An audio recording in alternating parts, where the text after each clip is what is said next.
Okay.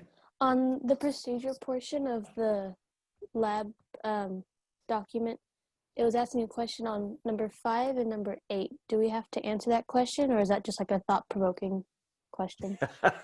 Ooh, thought-provoking. What's the question there? Let me pull up the document. Sorry.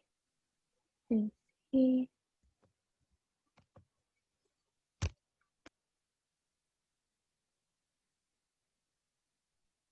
Okay. I mean, I do like to be thought-provoking. That's kind of the point. So it's just I didn't see it under the post-lab questions or the air analysis. Oh, so where did you find this question? It's under the procedure instructions. So on number 5, it says calculate how much of the one, I forget the name of the solution, one molarity of AgNO3 solution would have to be added to the 100 mils of 0.01 molarity of the Na3ASO4 solution to completely react and convert all of the ASO4 to the -3 ions to the insoluble. That should be part of your discussion. So we do have to answer that question. Well, if it's a question, okay. I'd like you to answer it. Just making sure. Okay, thank you. So do you know how to do that? I'm gonna refer to the textbook because this lab was actually really confusing for me. Okay. I haven't been able to get all the data down because I had trouble finding the mass. And I know it's something simple like using density. It's a stoichiometry problem. Yeah. So you have to calculate the number of moles of your arsenate ion so you start with an amount of sodium arsenate. Okay. And then so calculate the number of moles of arsenate ion. And then calculate the number of moles of silver ions you would need to form silver arsenate, which precipitates. Now you need 3 moles of silver to precipitate 1 mole of arsenate. So you take that into consideration. So then when you figure out how many moles of silver you need, then calculate what's the volume of silver solution you'll need. Oh, Nick, you had a question as well. Yeah, I was just wondering, is there a difference between discussion and conclusion? No, not really. Not really. Yeah, it's basically the same. Well, the conclusion would just be like basically you just summarize everything at the end. You could put them all into one section if you want, but some people just like to have like a conclusion at the very end saying, therefore, blah, we expected blah blah blah to happen, and blah blah blah either did or didn't happen, and then that's it. But if you want to fold that into the discussion, that's acceptable as well. Okay, thank you. Yeah. A question. Mm-hmm. If arsenic can replace phosphorus in our body, mm-hmm. why can't it do the same thing as the phosphorus do, like the changing energy, something like that? So, because even though it forms the same compounds, the ability why phosphate is used as an energy carrier is because you have to break that there's a phosphorus oxygen bond in phosphates that need to be broken. When you take biochemistry, and you're all going to take biochemistry, there's something called there's a triphosphate molecule that's involved in transporting energy around, and you remove one phosphate at a time to get that energy out. Now, just because arsenate forms the same sort of compounds doesn't mean it's going to do it at exactly the same way. It takes more energy to break that phosphorus oxygen bond than it does the oxygen phosphorus bond. And so if it takes more energy, it happens more slowly. And so if it happens more slowly, you don't produce the energy as quickly. In fact, it slows down dramatically. And that leads to why it's so poisonous, because basically your body is the amount of energy it's producing drops dramatically, and that leads to organ failure and that sort of thing. So even though it forms the same compounds, we're not really going to get into kinetics, as I don't think we're going to get to kinetics, but kinetics is a big part of chemistry. It's like reactions can happen, but they don't. Why? Because they happen so slowly that they don't, we don't really see them happening. And there's a big difference in reactions that happen quickly and reactions that happen slowly. And this is a classic example of that. Okay. Yeah. Yeah. So just because a reaction can happen doesn't mean it's going to. And it all comes down to energy and kinetics, like how much energy it takes to get it started. And then once you get it started, how fast is it going to go? Okay. Yeah. Yeah. Just like someone, there's this professor of chemistry that I follow on YouTube over in England. He does these great series of videos. And somebody asked him, like, are all the books in his library burning? And he said, yes, they are, but extremely slowly. So, they're being oxidized. The paper in his books are being oxidized, but they're not on fire. Why? Because it's happening very slowly. So they are on fire, just you wouldn't notice. Okay. It's kind of a weird thing to think about. Okay. So hopefully we're almost going to get done through chapter 2 today. There's one more story on Mendeleev I want to share, because he's just, I don't know, he's my favorite. So almost done with this one. Anyway, let me get started. So here's some of the groups that we're going to be talking about over and over and over again on the periodic table. So you might as well get used to what we call them. Hopefully you're familiar with some of these already. So we have on the very left-hand side, the alkali metals, which are extremely reactive. These are the ones that, if you take a lump of sodium and toss it into some water, it will explode. And the explosions get bigger and bigger and bigger the larger the alkali metals get as you go down the group. Next are the alkaline earth metals. They're the ones that form +2 ions, calcium probably being the most famous one of those. The alkali metals are all +1 ions they form. And they always form the same ions, +1 for the alkalis, +2 for the alkali earth metals. The ones in the middle here, and we'll talk about those when we talk about how electrons are organized, are the transition metals. And you remember with them, they can form +1 or +2 or +3, in some cases +5 and +6 ions, depending on how the electrons organize themselves. And then as we move over to the right side, we start getting into the nonmetal part of the periodic table. And at the far right side, we have this group of very stable elements known as the noble gases. And we know those are like argon, helium, and krypton.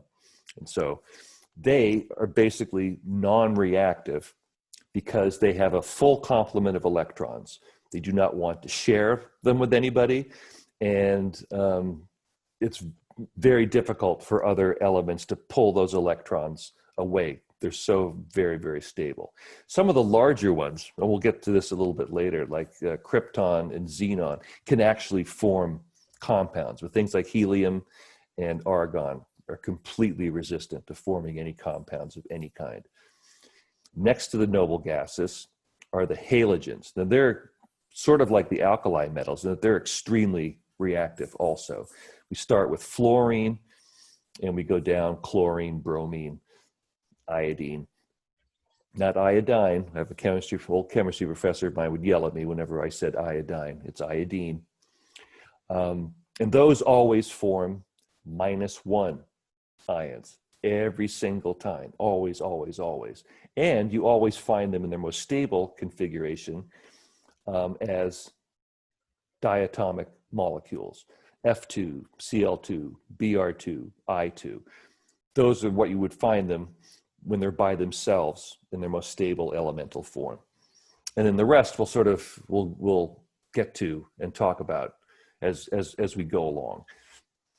What's the most stable for arsenic? Just arsenic by itself, it sort of forms like the metals. It's well, actually, most stable form of arsenic in its elemental form would just be sort of like a semi-metallic solid. Okay. Yeah, but it's normally found as an oxide. Most things are found as oxides because oxygen is so damn reactive. Now here's some of the individual members that I mentioned: lithium, sodium, potassium on the far left side as our alkali metals. Noble gases on the far right. Now in the middle, one thing I want to point out is that there's three metals that, even though they're sort of situated, well, aluminum is not a transition metal. Aluminum is always +3. We'll notice it's in the 3 group: 13, 14, 15, 16, 17. Aluminum's always +3, but there's this sort of diagonal line we can draw between aluminum, zinc, and silver.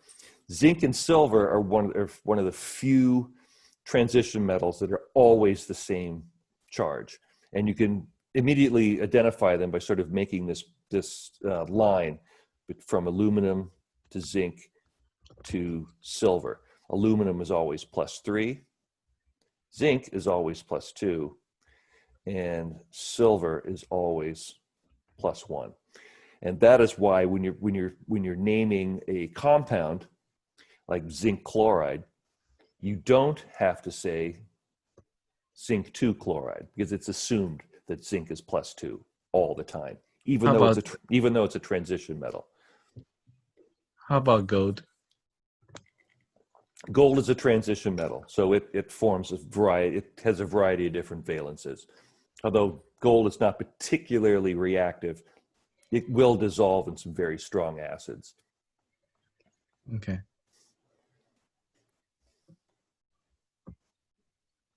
So this is the electron configuration I sort of said we're going to be getting to soon. I just want to sort of point out that the reason why these elements are periodic is because they have very similar electron configurations. And it's the electron configuration, how the electrons are organized around the nucleus, that determines what kind of element it is and what kind of reactions it undergoes. Now you can see that each one of these numbers here, let me go back. So 1, 2, 3, 4, 5, 6, 7. Those are the periods. Those indicate how many orbits there are around a particular nucleus. So when you're in group 1, there's 1 orbit or shell of electrons around the nucleus. When we get to group 2, there's 2. When we get to 3, there's 3, and so on and so forth. And notice that the S, P, D, and F refer to the different subshells or orbitals. And we'll talk about that when we get to that chapter. That chapter is coming up next, actually. But see what happens as we go down the group. Like look at the noble gases. Helium, 1s2. S2 means it's filled. Neon, P6. P6 means P is filled. There's only room for 6 electrons. Argon, 3p6. Krypton, 4p6. Xenon, 5p6. Radon, 6p6. They look exactly the same, except they have one more shell. They have one more level for electrons. Slightly further away, one more level of electrons. But the way those electrons are organized is exactly the same. And that's true for every single group. look at the halogens. They all have 5 electrons in their p orbital, and they need one more to get to the happy place. They need one more to fill up p from 5 electrons to 6. When they get to 6, they're completely stable. Fluorine has them in its second level, chlorine in the third. That's a typo. Bromine in the fourth, iodine in the fifth. Just one more. They all look exactly the same, except those electrons are a little further away from the nucleus. And we'll talk about how that affects chemistry as well. When you have electrons further away from the nucleus, they're not held as tightly, and they're a little more reactive. Okay. So any questions about that? I mean, we're going to get to that next chapter. I just want to sort of plant the seed a little bit. That why are these elements in the same group? Well, this is why. Because their electrons are organized exactly the same, except a little further away. So they have more electrons, but the electrons that are involved in bonding, which is the highest level, the level furthest away from the nucleus, are identical for each one of these elements. So, I just wonder, yeah. could you go back one page? I just wonder why there are metals in group 6 and 7. Not group 6. Yeah, group 6 and 7. You mean 14 and 15? Yeah, 14, 15, 16. Yeah, just as you go further and further away, electrons are held on to the atom more loosely. So an electron that's this far away from the nucleus is held tightly. An electron that's far away from the nucleus is held more loosely. So as these shells get bigger and bigger and bigger and bigger, there's more and more of a tendency to give those electrons away than hold on to them. And metals give electrons away. Non-metals hold on to them. And so some of these groups like bismuth, for instance, bismuth down here, if you ever had Pepto-Bismol, little pink stuff, it's bad, it's good for having a bad tummy. It's got bismuth in it. And bismuth is a metal, but you'll notice that it looks like nitrogen. Nitrogen is certainly not a metal, but it's because bismuth is so big that those 3 electrons that are far away from the nucleus, those tend to be given away. Nitrogen, on the other hand, those 3 electrons that are really close to the nucleus. And so it does not give those electrons away nearly as much. What it does is actually steal 3 electrons from somebody else and become a negative ion, where bismuth becomes a positive ion. So one's a metal, one's a non-metal. Yeah, good question.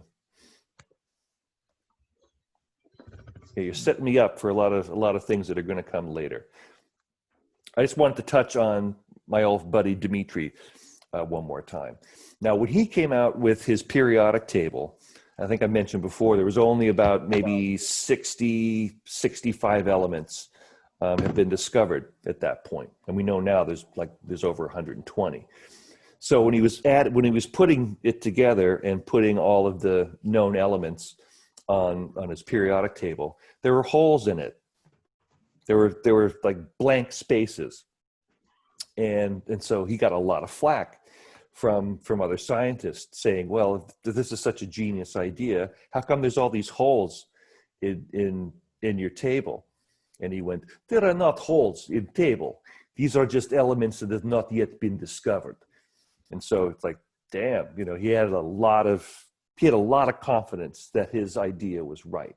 And so he said, yeah, these aren't holes. This is not a hole in my theory.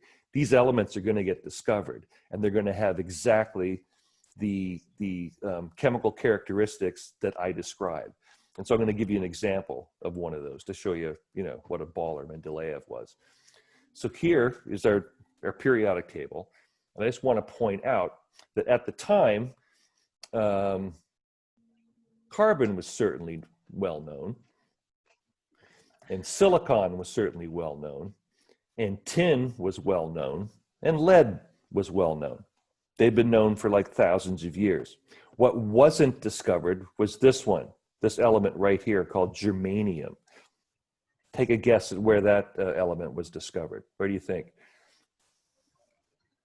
Germanium. Just take a really German. Shockingly, yes, in Germany. And so that was a blank space in Mendeleev's table. And so he said, yeah, it's not a blank space. There's an element there. We just haven't found it yet. And he described exactly the characteristics that element was going to have. And so I'll show you what he came up with.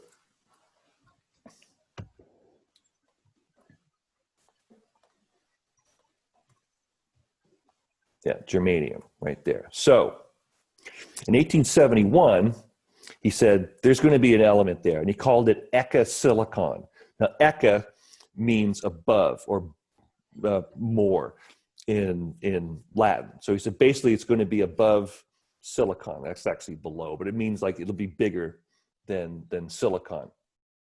And in 1871, he said, okay, this is what that element's going to look like. It's going to have an atomic weight. Let me go back. It's going to have an atomic weight of 72. Damn it. Here we go. Just want to draw. It's going to have an atomic weight of 72. Now, he said 72 because at the time, they didn't really know about isotopes. So he was right about the atomic weight. He just didn't realize there was going to be some isotopes that were bigger. He said, this is what its density is going to be, based on what the density of silicon was and based on what the density of tin was. So it's going to be somewhere in the middle.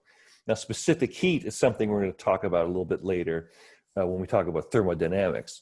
Specific heat is how much energy does it take to raise the temperature of that substance by 1 degree. And he said, this is how much energy it's going to take to do that, because he was exactly right. It's going to have a high melting point. He didn't say exactly what it was going to be, but it was going to be high because it's going to be a metal. It's going to look dark gray. When it forms an oxide, it's going to have O2. This is how dense the oxide is going to be. When it forms a chloride, this is what the formula is going to be. This is what the density is going to be. And the boiling point of it is going to be less than 100. And you can see he was absolutely right on every single count. And I think, and that element was discovered, germanium was discovered about 15 years later. And so this is basically what cemented Mendeleev's legacy as this is the man, because he was able to predict things that haven't even been discovered yet, just based on how he arranged these elements in the table. So there's a reason why these elements are arranged this way. And he didn't know what it was yet, because he didn't know what protons were, he didn't know what electrons were. But he understood that there must be something that these elements share. There has to be a reason for it. And it turns out, he was absolutely right. Okay. Can I ask a quick question? Of course you may. Was he around for this discovery? Mm-hmm. Yeah, I think so. If I go back to, let's see, 1907, yes. So he was there, and because he was Mendeleev, he rubbed people's noses in it, because that was just the kind of guy he was. Yeah, he didn't suffer fools gently. So these are some of the classifications of elements. We've been through this already, but we want to sort of be able to differentiate them, like why they're different. So metals, yeah, they're shiny, duh. Malleable. Who can tell me what malleable means? Malleable means it can stretch very very big. Yeah. Basically, Stretchable. you can change their shape easily.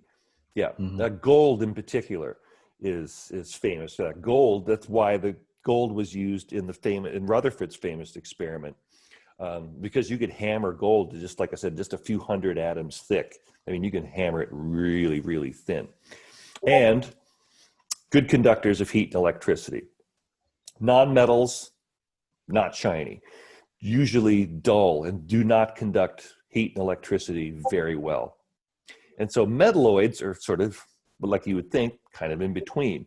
That's why silicon, I mentioned, is so valuable for computer chips. It does conduct electricity, but not very quickly. So you can pause and then let it go. Pause, let electrons go. So you can actually count them. If it was an electrical wire like copper or aluminum or something like that, the electrons move so quickly that it's impossible to count them all. So they have some properties of metals, some properties of non-metals. Metalloids, like for instance, silicon, we know like a wafer of silicon is really brittle and it'll break. So it is not malleable. You can't hammer it and make it flat. And that's true for like silicon and a lot of other metalloids are very, very brittle. So ions we sort of looked at already. I just want to make the point again that ions are only deal with the number of electrons. That's it. Either removing electrons from an atom produces something called a cation. That's important to remember, a cation. And adding electrons, so you have more electrons than before, gives you an anion. And anion I always remember because it makes sense to me. Like it's negative, so anion, you get that N sound. Cation, I can't help you think of a reason how to remember that one, but you're sort of on your own. Hopefully you can come up with some way to remember that. But Cat is positive. you like cats. You have a positive feeling about them or something. I don't know. But yeah, they're called cation. I don't know who named them, but yeah, we're sort of stuck with that name. Like a position probably would have been a better one to use, but I know, too late for that now. So remember, we can't change the number of protons. That makes a different element. If we add a proton, remember the proton's in the nucleus. It's very difficult to add or take away elements of the nucleus, particles in the nucleus. Really, really difficult. On the other hand, removing electrons or adding electrons, relatively simple because they're not part of the nucleus. They're spinning around it. So pulling one off or adding one to the group is not nearly as hard as changing the number of protons. And if we do change the number of protons, that's a nuclear reaction and not a chemical reaction. So if we're going to form a cation, this gives you an example. What element is this? Manganese. Not manganese, magnesium. Manganese is Mn, but also forms a +2, also forms a +4 ion. But magnesium is one of the alkali earth metals. It always forms a +2 ion. Calcium always forms a +2 ion. So when it does, this is a neutral atom over here on the left. So when it's in its metallic form, basically it's bonded to other magnesium atoms. They're all sort of stuck together, and they're all neutral. They're sharing any extra electrons are sort of being shared amongst the whole group of them. So on the average, everybody has 12 electrons in their orbit around them. Now, when you put that in water, or it undergoes a chemical reaction, it always loses electrons. It loses electrons to go down to 10. Now, the reason it goes down to 10 is because argon, which is the noble gas that's slightly smaller than magnesium, also has 10 electrons. And basically what all the elements want to do is get to the number of electrons that noble gas has, the one that's slightly smaller or the one that's slightly bigger. It needs that number of electrons because that is a stable number. And so for magnesium, the closest one, or actually is neon, I think. Oops. Yeah, neon has 10 electrons. Argon is 18. Never mind. Yeah, neon has 10. So it loses 2 electrons and now has a +2 charge, but it also now has a stable number of electrons. 10 is a stable number. And so it loses 2 and achieves stability. Now, that's because it's a metal. If we have a non-metal, like nitrogen, nitrogen only has 7 protons. And so when it's neutral, it has 7 electrons as well. Now, nitrogen also wants to get to 10 electrons, just like magnesium. Only the difference is, since nitrogen is a non-metal, it gains electrons. It steals electrons from other elements, metals, who want to give electrons away. Metals want to give electrons away so they can lose electrons to get to a smaller noble gas. Non-metals want to gain electrons so they can get to the larger noble gas. But the interesting thing with nitrogen, they both want to get to 10. They both want to look like neon. Neon is super stable and chill. Who wouldn't want to be neon, right? So magnesium loses electrons to get there. Nitrogen gains electrons to get there. And since it has 7 electrons, it gains 3 to get to that stable position. And then once it has 10 electrons, totally chill, totally happy. And because it has 10 electrons, but only 7 protons, it has a -3 charge. And we would call that ion nitride. That's a nitride ion. We start with the root nitrogen, and we put an "ide" on the end to show that it's an ion and not an element. It's an ion at that stage. And if it has an "ide" at the end, it means it's a -1 as well. Okay? Any questions about how that works? Everyone's got it. Everyone's either got it or asleep. I can't do something about the sleeping part anyway. Okay. So, quick exercise. Now, oxygen has an atomic number of 8. It's got a mass number of 16. How many protons, electrons, neutrons? So protons are P. Whoops. Protons are P. Neutrons, N, of course. And E, we should put the accent on it, are electrons. So in the oxide ion is -2. Which one of those is oxide ion? 4. Why 4?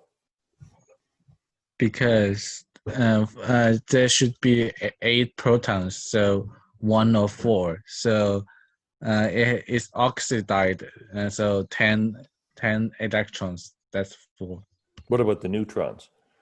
Neutrons is 16 minus 8. That is 8. Right. So your atomic number should be neutrons plus protons. That's 16. And you should have 2 more electrons than protons for your charge. So yeah, number 4. That gives you the charge and the mass. Good job. So when we're predicting what charge different elements are going to take, we look at the periodic table. And I'm going to keep pointing out, basically, if you have a periodic table in front of you, you have all the information you need to answer about 85% of all questions about chemistry. It's all right there. Will show you basically, if you don't know what charge things are going to take, if you have the periodic table in front of you, you can answer that question. So we already know metals are going to lose electrons. They're going to form cations. They're going to be positively charged. So on the left-hand side, they're all going to have plus, just a question of +1, +2, not sure. As we move to the right-hand side, they're going to form negative ions. They're going to add electrons by taking them from somebody else. The question is, how many? So, And excuse me, yes. why is it blanket for beryllium?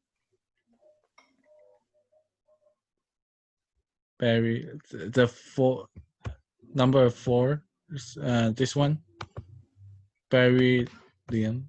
Is that Yes, Be, beryllium. beryllium? Why is blank?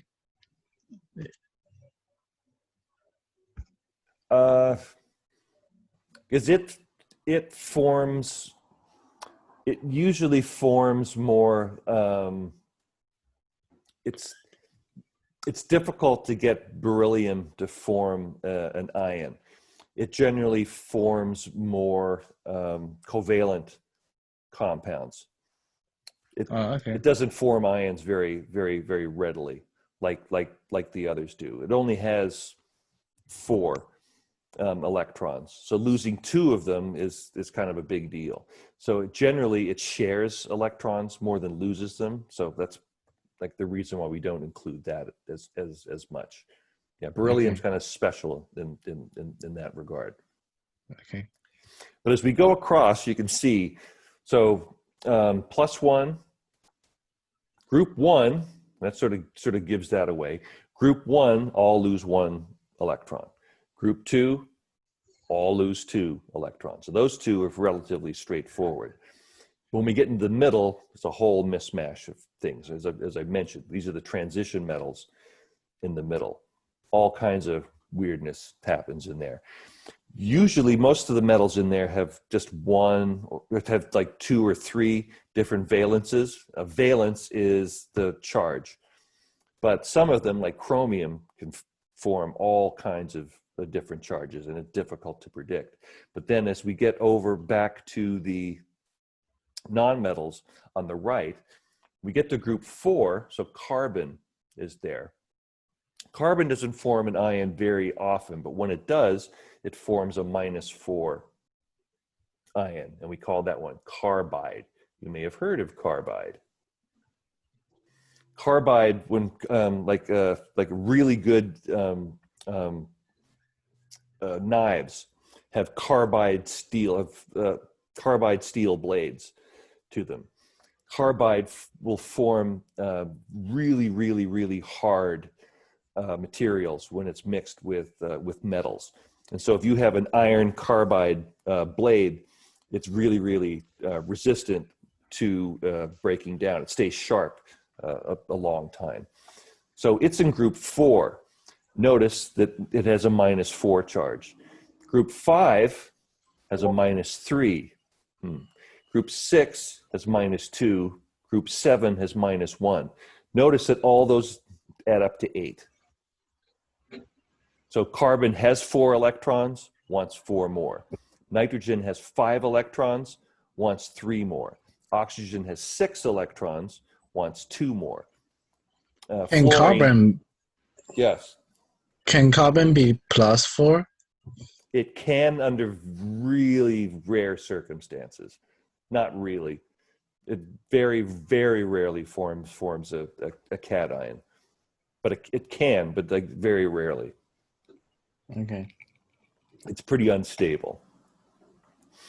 But all of these elements, all these non-metal elements, want to get to 8 electrons in their outermost shell. Why? Because that is what the noble gases have. In their outermost shell, the shell of electrons, or the level furthest away from the nucleus, they all have 8 electrons. And so all these nonmetal elements will take electrons from metals to get to 8. So as you on the left side, they want to lose electrons to get to 8.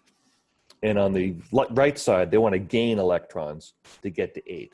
I'll keep mentioning 8 is the magic number in chemistry. So these are what the charges on the common ions are going to be. So -1, those are the halogens. Fluoride, chloride, bromide, iodide, all -1.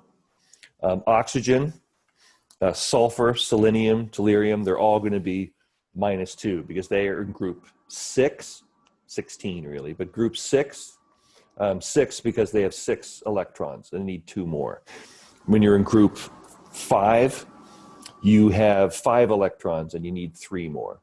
And then carbon needs 4. Now, when you look at aluminum in group 3 here, you might think, well, how come it just doesn't add 5? Well, when you think about it, is it easier to lose 3 or gain 5?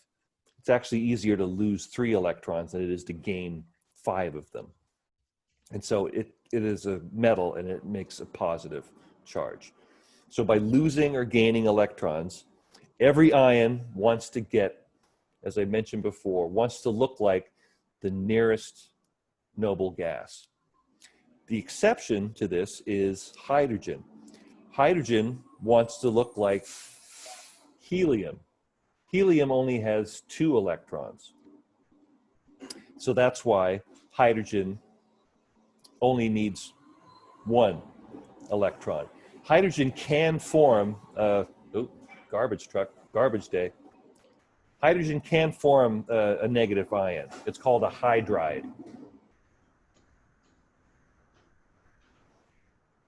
So it can form a negative ion under certain circumstances. So when it does, it adds 1 more electron, so it has a total of 2 and looks like helium. Most of the time, it just loses that electron, so it has none. And it just is a single proton with a positive charge. That's what it does most of the time.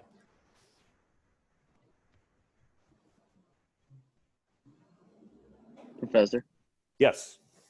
was hydrogen in 2 places on there? Yep. Yeah, Oh, it that's is. great. Yeah, because hydrogen can do both. It can do both. Huh. Like I said, most of the time, when it's in its most stable conformation, thanks for pointing that out. Shows you're paying attention. When it's in its most stable conformation in its element, it's H2, right? So it basically is, you have a hydrogen here and a hydrogen there, and they're bonding and sharing 2 electrons. So they're sharing, each one of them is 1 electron, and so they're sharing the 2, so they can each say they have 2. So they share them. That's why it's H2. But when hydrogen undergoes a chemical reaction, remember, any chemical reaction is losing or gaining electrons. That's what the chemical reaction is. And so if it loses an electron, it becomes H+. Or it gains 1 and becomes H-. And that's it. So it can't lose any more than 1 because 1's all it's got. And it can't gain any more than 1 because once it gets to 2, it looks like helium and it's happy. So most of the time, like I said, it's going to be H+, but sometimes it can be a hydride as well, H-. It depends on the metal that it's reacting with. If it's reacting with a metal that easily gives electrons away, it will take 1 and become a hydride. But it doesn't Sodium happen hydride. that often. Yep. No, it wouldn't form. No, it wouldn't form one with sodium. Well, no, I don't think so. I have to look up what the metals are that form hydra. I don't think sodium is one of them. Lithium?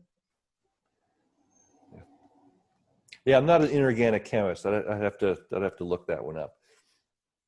So A lot of chemical compounds are binary, like a lot of the ones we've shown, like sodium chloride is a binary compound. So that is a solid, and we put it in the water, we get sodium plus aqueous and chloride minus aqueous. So that's a binary compound. There's only two elements there. So most ions are single atoms, like sodium, chloride, iodide, bromide, potassium ion. But you can also form polyatomic ions. And we sort of met some of the, well, we met one this week. We met arsenate. Arsenate is an ion where the arsenic and the oxygen are bound together with covalent bonds, meaning they share electrons, but the whole thing acts as a single group, as a single ion with a -3 charge. And these are going to be non-metals, but there could be metals in there. There could be metals in the polyatomic ion, like permanganate is MnO4. There's a metal in the middle, but it has covalent bonds with oxygen, and the whole thing together has a charge. Phosphate is one you no doubt have heard about. Aluminum sulfate. No, sulfate would be the ion. So if you have aluminum sulfate, aluminum has a +3 charge. I mean, aluminum Sulfate has a sulfate ion. -2. No. Sulfate is an ion. The aluminum Aluminum something. is an ion. Uh, I don't know if there's a polyatomic ion with aluminum in it. There probably is, but it's fairly uncommon. But these are the common ones, and we'll go over a lot of the common ones because they'll keep coming up, like sulfate, phosphate, sulfide, sulfite, these sorts of things. We'll sort of review some of those. There's You don't have to memorize them. there's something is like this.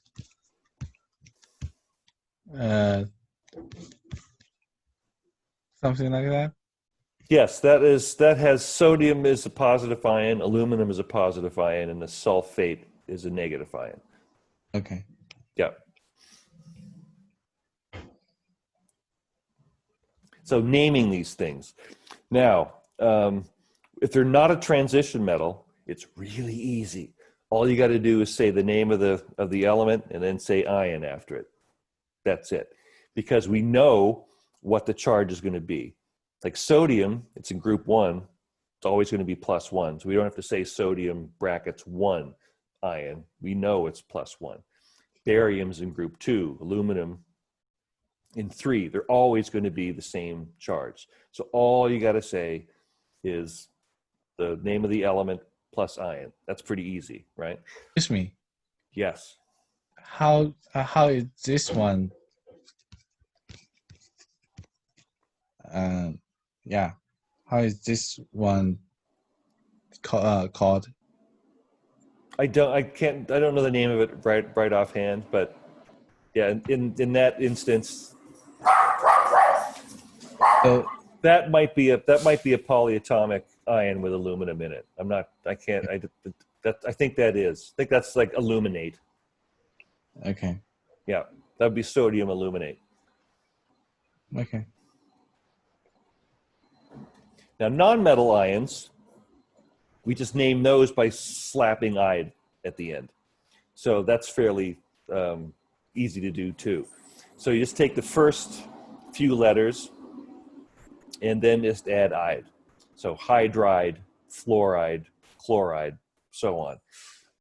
Some of the ones you may not be familiar with, selenide and telluride. I love the fact there's a town in Colorado named after an ion, but there you go. So Telluride, Colorado, also known as telluride ion. I don't know if there's like a lot of tellurium there. Maybe that's where they came up with the name. I'll have to look that up. So -3, nitride, and phosphide. You don't find these a lot in nature, but they can form. Nitrides can form, phosphides can certainly form. And as I mentioned, carbon can form a -4 ion, and we call that carbide. So we follow the same rule. So ide in an ionic compound means that it is the negative ion. We'll also find that ide is in covalent compounds where we don't form ions, and we give that to the more negative, the element that's further to the right. So, for instance, CO2, we call that carbon dioxide. So we give the oxygen the ide name because it's further to the right of the periodic table than carbon is. So carbon would be the more positive of the two, and the oxygen would be the more negative of the two. So we say carbon first and then ide for oxygen because it's more to the negative side of the periodic table. Whoops. So what's the symbol? Let's do one of these. What's the symbol in the name for an ion? There's 34 protons and 36 electrons. So look at a periodic table. 34. That is selenium ion. Nope. 34, right? We don't call it that though. What do we call it? Selenium selenide. Selenide, right? Selenide, because it's negatively charged.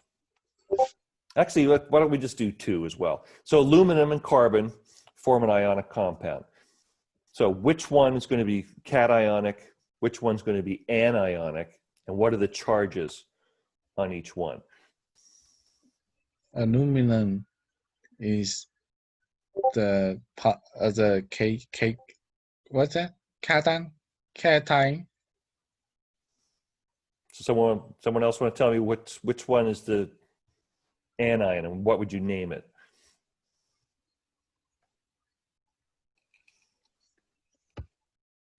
Carbon is anion. Is an anion, right? What would be the charge on it? -2. Nope. Oh, no. It is 4 electrons. So how many does it need to get to the happy place? 8. 4. Right. So what's the charge on carbon? -4. So what would be the formula for it? Carbon. Cl4. Carbide. Al4. Al4C3. And what will we call it? Cardide. So this is aluminum ion. This is carbide ion. What will we call the compound? Just aluminum carbide. Aluminum carbide. Yeah, we would not put the 3 there because it's not necessary with aluminum.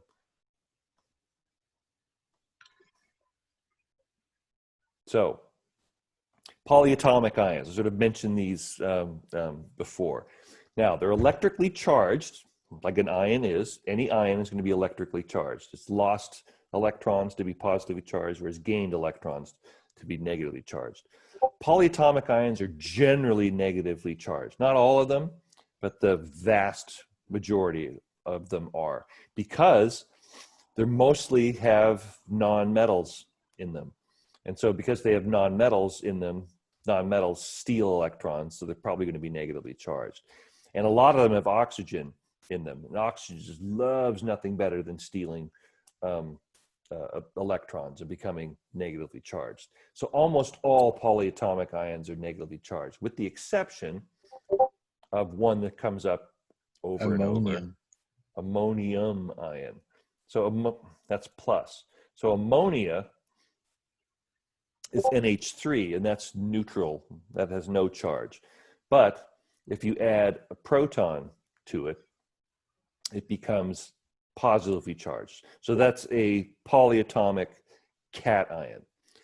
Now, oxyanions, as is mentioned here, are polyatomic ions that have oxygen in them. And there's a ton of those. And I've sort of mentioned some of them before, like sulfate and phosphate and arsenate that we worked on this week.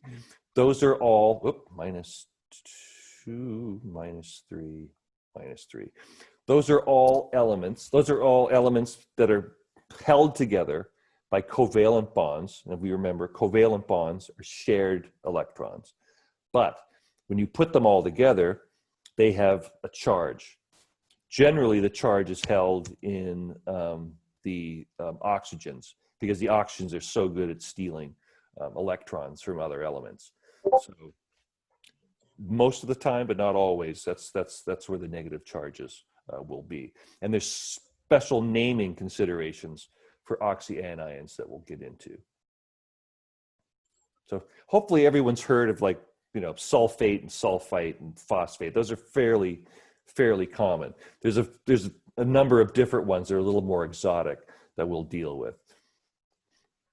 So these are some of the ones you probably have heard of, some maybe not. As I mentioned, ammonium, one of the few polyatomic cations. Hydronium ion is basically, What's the difference between hydronium and a hydrogen ion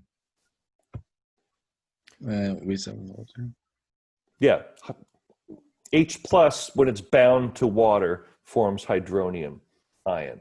So when we talk about acids, and what's one of the things we'll talk about this afternoon, we talk about acids and bases. When you have an acid in water, it releases hydrogen ions or protons, but you won't find protons just floating by themselves in water. What they'll do is they'll react with water and give you this. And we call that a hydronium ion. But generally, we just use the H plus for shorthand, because basically it's the same thing. Now, peroxide, you may have definitely. Question. Is there a question? No, just my phone doing something weird. Yeah, could you mute, please? Yeah, Thank you. I just muted. So peroxide is -2. Hydroxide, now this is strong base. So if H plus is strong acid, hydroxide is strong base. And when they come together, you have H plus and OH minus come together, they make water. And that is the acid-base reaction. So- Excuse me. Yes. Why don't hydroxide react with water? Because there's already an oxygen there.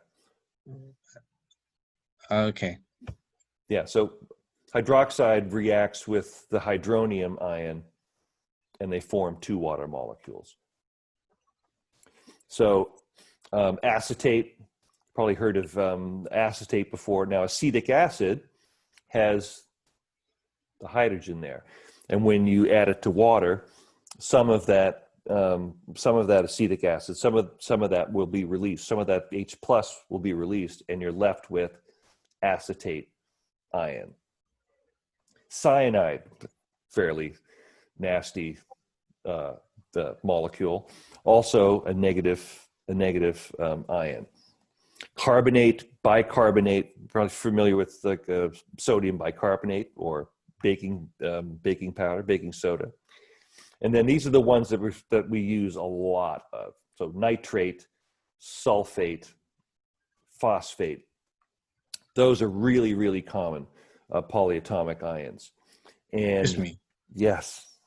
Why is hydrocarbonate called bicarbonate?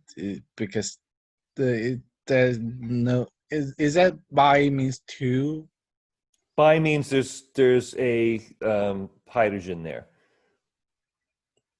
Bi means hydrogen. Okay. Yeah, so means- you could also say bisulfate, but you could also say biphosphate, but we've changed chemists have changed the names of some of these over the years, but bicarbonate had entered the language as baking soda, and so it wasn't changed. Okay. All the others were changed from to hydrogen to make it obvious that the difference between sulfate and bisulfate was the presence of a hydrogen. Although you still see bisulfate sometimes, but the more proper name is hydrogen sulfate. The more proper name is hydrogen carbonate, but we don't call it that because people are familiar with bicarbonate. So you'll notice that some of these charges, and when we're going to put these molecules and these ions together, so you can see how they're organized. That sometimes you can have, for instance, nitrate has a -1 charge.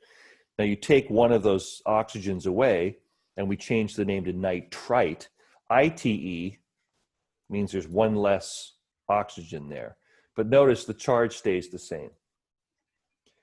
Now that's because you can arrange, the atoms can arrange themselves into all sorts of different arrangements and share electrons differently. So there's 3 oxygens in nitrate with a negative charge. There's only 2 oxygens in nitrite, but they arrange themselves so they share oxygens to get the same charge. And we'll deal with that when we get to building these compounds.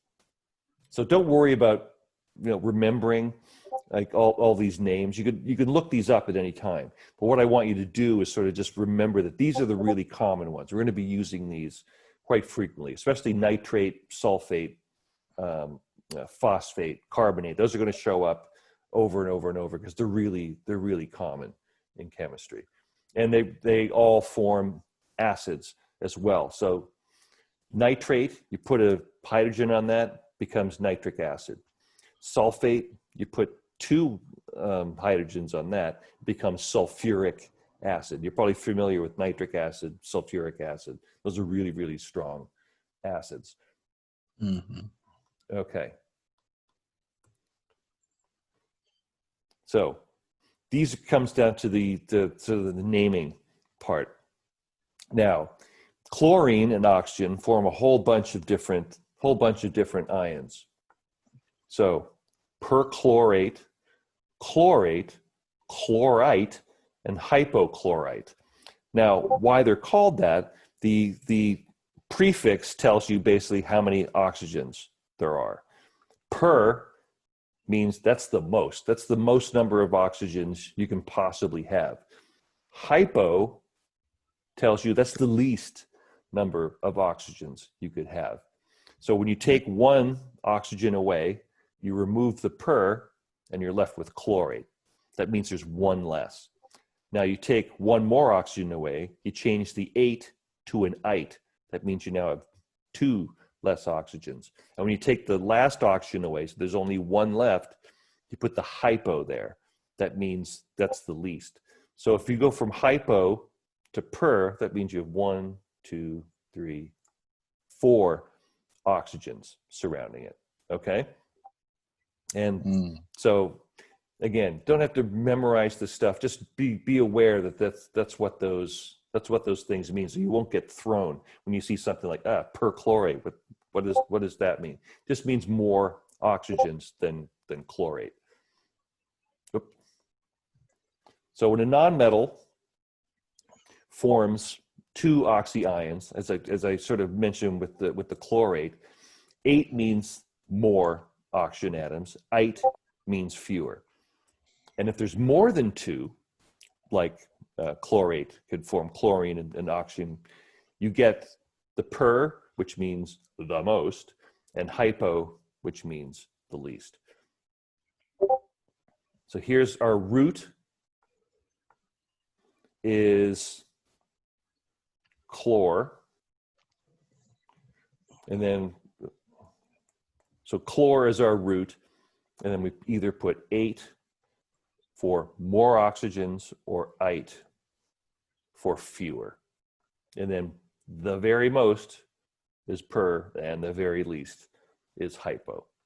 So that is, we're not going to deal with chlorate much, but that it is a fairly reactive compound, and so it'll Excuse me. come up from time to time. Excuse me. Yes.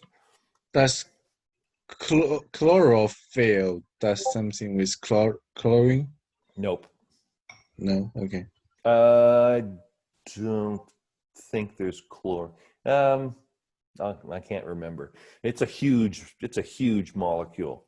There may be Okay. chlorines in it that accept, because basically what you're dealing with is accepting electrons. So it could be. It's been a long time since I took bioorganic chemistry. It's been a while, but I'll find that out. Or you could look that up. I can't remember, to be honest. But there must be a reason why there's a chloro root in there. It's chloro, I think, is the Greek word for green. Ah, there you go. Yeah, because actually, yeah, chlorine gas is green. So it must be excellent. That must be where that comes from. Because yeah, chlorine gas was used as a gas poison in World War I, and so you would have this sort of green haze coming over the trenches, and it's extremely toxic because chlorine reacts with everything. And so yeah, really, really nasty stuff. And yeah, that must be why it's called chlorine, because of the green. Excellent. Thanks for See, I love learning stuff. I know you never stop learning stuff. How do all of these have the same charge when they have different oxygen, different number of oxygen? Not always. Not always. Sometimes the charge will change, but sometimes it depends on the molecule. Because I don't think that charge on perchlorate is right. Oh no, it is. They're all -1. Yeah, but that's not always the case.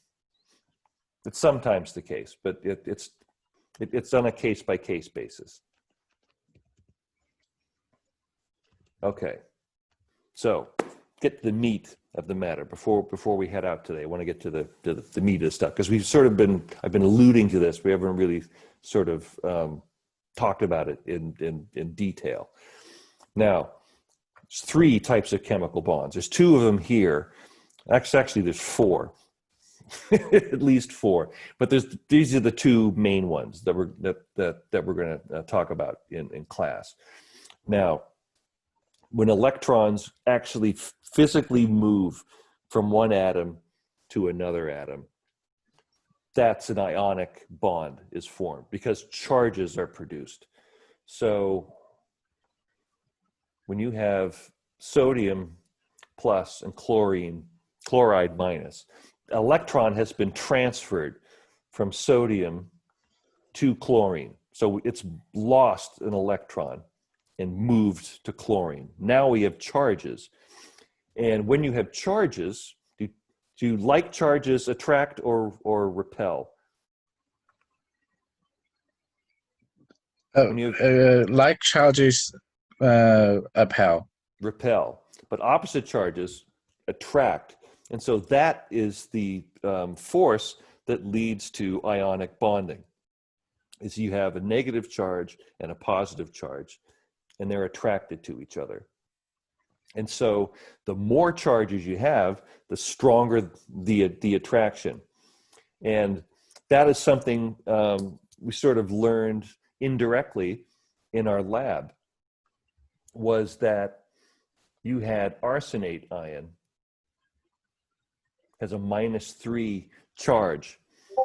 And when it's bound to sodium, that is able to break. You can break that when you put it in water. It's not super soluble, but it's soluble enough that you can get some of it to dissolve in water.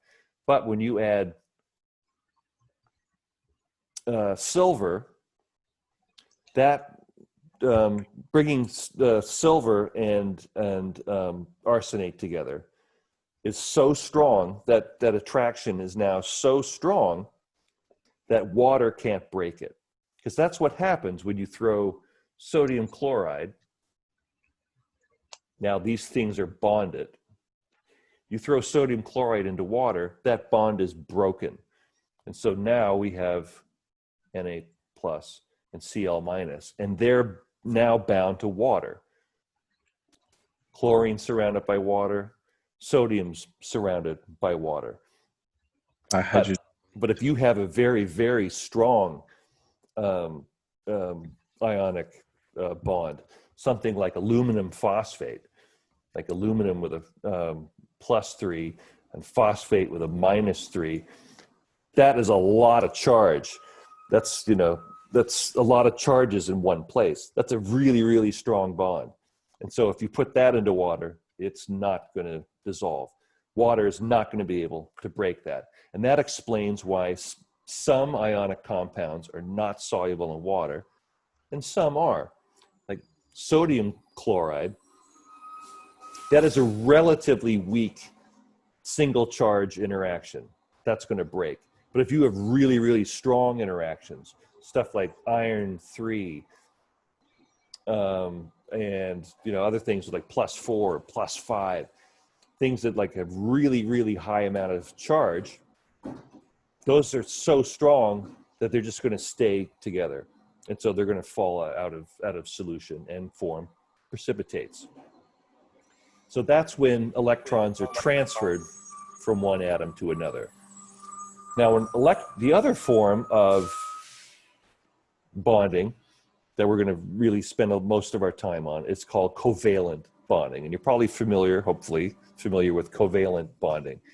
Electrons aren't stolen from one and given to another atom. They're shared, not always equally, and that's really important to remember. We're going to get to that in a later chapter also.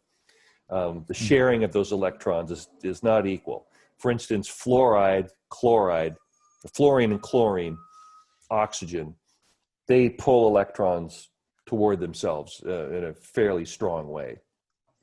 But they still share that electron. They don't share very nicely, but they share that electron with another atom, generally another non-metal. So something like water, hydrogen, oxygen. Hydrogen can be a metal or a non-metal. It's usually sort of non-metallic, but it's sharing electrons. Something like all those like perchlorate. Chlorine is a non-metal. Oxygen's a non-metal. They're going to be sharing electrons, but together they're going to have a charge. Now, compounds are classified as either ionic compounds or covalent compounds, depending on what kind of bond it is. If there's a charge inside the compound, it's ionic because electrons have moved from one to another. If they're shared between them, that's a covalent bond. And Is there a boundary between covalent and ionic? Yep, we're going to get to that because some bonds have both covalent character and ionic character, and we're definitely going to get to that because not all bonds are cut and dry. This is ionic, and this is covalent. Some are kind of in the middle, and it's based on how firmly an element can pull on electrons. Like I said, fluorine and chlorine, oxygen, and nitrogen all pull on electrons really, really hard. And so sometimes they just pull on them so hard that electron basically moves so close to chlorine, fluorine, nitrogen that it just keeps it. It depends on who they're bound to. And we're going to get to that. It's a good question. Professor, is there a way to tell based on the formula when it forms a ionic versus a covalent bond? Yeah, both. Couple things. If it's a metal and a non-metal, that's going to be ionic, with the exception of beryllium and boron. Those are going to be ionic compounds because metals give electrons away. That's what they do. and nonmetals take electrons. That's what they do. And so, as is mentioned here, metals and metals generally form ionic compounds, but not always. So nonmetals together. So if there's just nonmetals forming a compound, that is going to be covalent. So if I have carbon and oxygen, if I have nitrogen and oxygen forming different compounds, those are going to be covalent all the time. They're going to be covalent because they're both pulling on those electrons so much that they each have an equal pull on them. Metals don't pull in electrons hardly at all. And so if you have a metal that doesn't pull in electrons and a nonmetal that does, the difference is so great that the nonmetal will just take them. And we're going to get to that. That's a really good question. So generally, metal, nonmetal, ionic, like maybe 95% of the time, not always. But two nonmetals, that's always going to be covalent. Good question. Oh, wait a minute. All right, just one more and we will go because it's getting late. So just a couple of examples. We've talked about these already. Sodium chloride, probably the most famous ionic compound because you eat it pretty much every day. Sodium, super reactive when it's just a metal without a charge. Super reactive. It desperately wants to lose that one electron. And chlorine, super reactive also. Desperately wants to get one more electron. And so as the sodium chloride is super stable. That's why you can, you're eating sodium, you're eating chlorine. Oh my God, it's so dangerous. No, because they're in a stable conformation now.